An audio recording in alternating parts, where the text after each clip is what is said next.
And the robots all get moving here, all except for a couple. Swarm placing an L4 rather quickly on the red side of the field, and they are going over to the loader station, but they have not grabbed a second one. Now they do, going for another L4, and they do manage to place it. Blue Alliance not able to match any of those scores.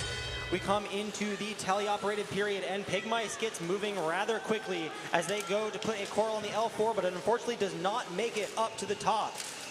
Lake Monsters have an algae over by the processor, and they are trying to get it in, but it does not quite go in on the blue side of the field. Meanwhile, red is cycling rather quickly. They have a couple of coral up on L4, not a whole lot elsewhere yet.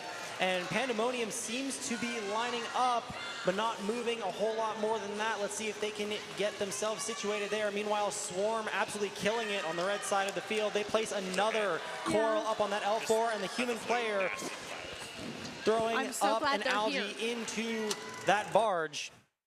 1844, unfortunately, bypassed for this match, so they will sit there for the rest of the match. C-Cubed trying their best to defend on the red side of the field, but Swarm doesn't really seem to be affected, and they just keep placing those L4s. Another algae up on the red side of the field, and Pigmice lining up alongside Lake Monsters. Lake Monsters have that algae, and they're going to try to put it in the processor. Pigmice successful with another L4 coral up onto the blue reef. We have 50 seconds left in this match, and Swarm is still zooming over on the red side of the field. Lake Monsters pulling off one of the algae from the reef, and they're going to try to go score that in that blue processor. One doesn't quite go up for Swarm, but they're going to go back and try again over at the coral station. They grab another, they swerve over, and they line up. Will they be able to get it here? And there's conflict over underneath the blue barge as we go into the end game. One coral falls from Pigmice, and they return to the coral station to grab another. Swarm lining up to climb. Lake Monsters also lining up to climb. Lake Monsters in the air. Swarm in the air. A coral falls for Pigmice, and that is the end of the match. We will be under review.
Our final score, and there's a G428 violation in which red contacted blue while touching their cage. Other than that, 76-71 in favor of the Red Alliance. 4 ranking points for the Red Alliance, only 1 ranking point on that